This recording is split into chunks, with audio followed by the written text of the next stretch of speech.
कक्षा 10वीं प्रश्नावली 1.2 की प्रश्न संख्या 1 देखते हैं क्या है। सिद्ध कीजिए कि वर्गमूल 5 एक अप्रिमेय संख्या है। हमें क्या करना है, वर्गमूल 5 को एक अप्रिमेय संख्या सिद्ध करना है। ये इस प्रश्नावली का महत्वपूर्ण प्रश्न है और वार्षिक प्रश्न पत्र हो, अर्धवार्षिक हो या आपका स्कूल का टेस्ट हो, इस तरीके का प्रश्न आपको प्रश्न पत्र के अंदर जरूर देखने को मिलेगा। किस प्रकार से करेंगे इसको स्टेप वाइज समझेंगे, रटना बिल्कुल नहीं है। सबसे पहला काम क्या करेंगे, पहले स्टेप में जो भी हमें संख्या अप्रिमेय सिद्ध करनी है ना, उसकी हम कल्पना करेंगे, मान के चलेंगे कि वो एक प्रिमेय संख्या है। तो यहां पे वर्गमूल 5 को सिद्ध करना है तो हम यहां पे क्या लिखेंगे, सबसे पहले माना वर्गमूल 5 एक प्रिमेय संख्या है। प्रिमेय संख्या है, ये हमने मान लिया। अब बच्चों प्रिमेय संख्या है तो हम इसको कैसे लिख सकते हैं, अतः वर्गमूल 5 किसके बराबर होगा, a बटा b के बराबर होगा। प्रिमेय संख्या ऐसे ही तो लिख सकते हैं, a बटा b कह लेते हैं या p बटा q के रूप में लिख सकते हैं। और यहां पे जो होगा a और b हमारे क्या होंगे, पूर्णांक। a और b क्या है, पूर्णांक हैं, ऐसे लिख देंगे। और जो हमारा यहां पे हर है b, वो हमारा 0 के इक्वल नहीं होना चाहिए।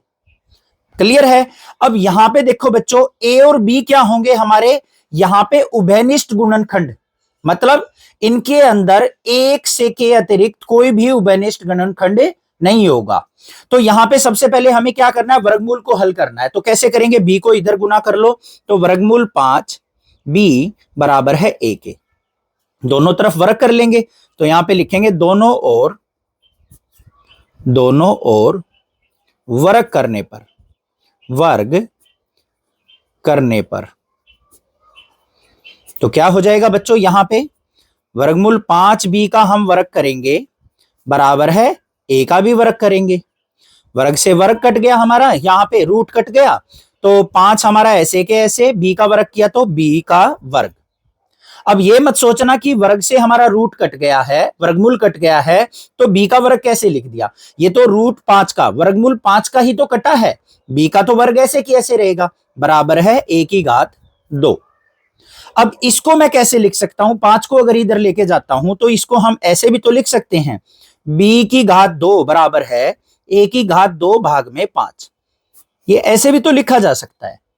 इसका मतलब क्या है कि a की घात 2 5 से विभाजित होती है, इसका मतलब तो यही हुआ। तो हम यहां पे क्या लिखेंगे, a की घात 2 5 से विभाजित है, 5 से विभाजित है।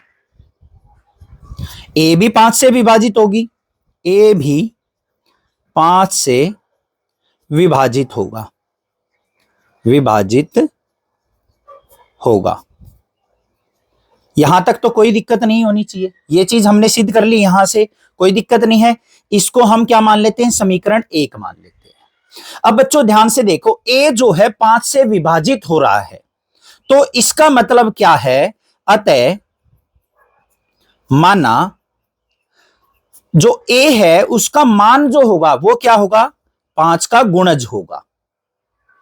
a अगर 5 से भाग हो रहा है तो a के अंदर कौन सा मान आ सकता है, 5 का गुणज आ सकता है। और यहां पे क्या क्या है, k कोई पूर्णांक है। कैसे, इसको अभी समझा देता हूं।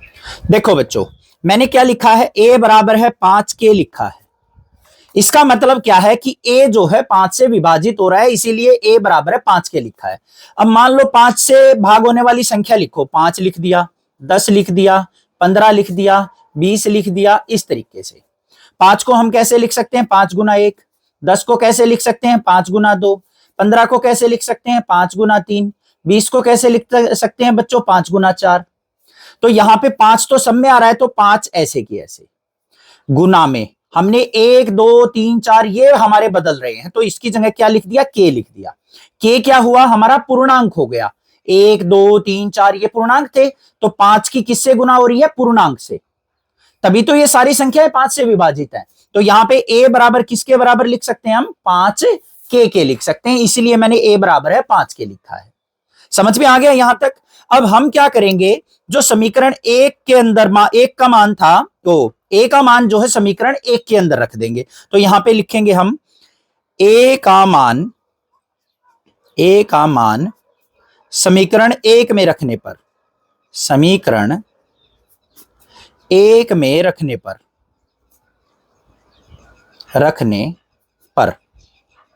इसके अंदर रख देंगे। देखो क्या हो जाएगा, 5b की घात 2 था बराबर है, यहां पे क्या है a की घात 2, a का मान क्या है 5 के, तो यहां रखेंगे तो 5k की घात 2।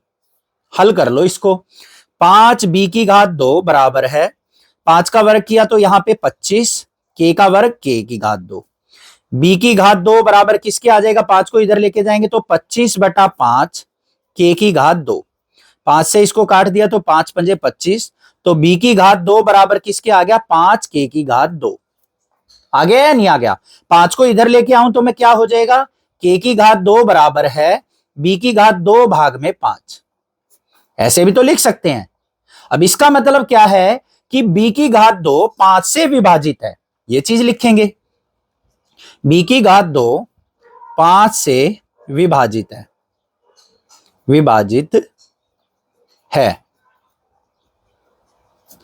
b भी 5 से विभाजित होगा, b भी 5 से विभाजित होगा,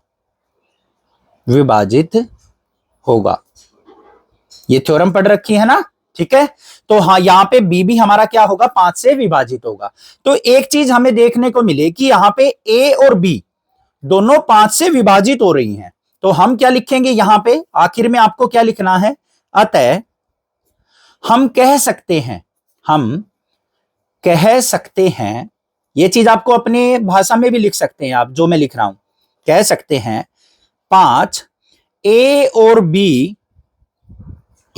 b का उभयनिष्ठ गुणनखंड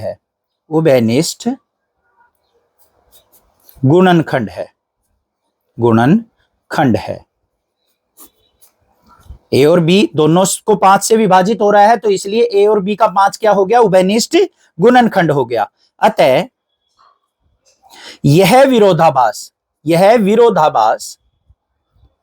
विरोधाभास कौन सा विरोधाभास बच्चों, जो हमने माना था कि वर्गमूल 5 एक प्रिमेय संख्या है, वो विरोधाभास हमारी गलत कल्पना से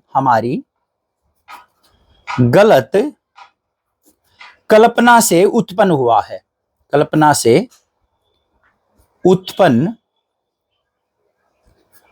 है।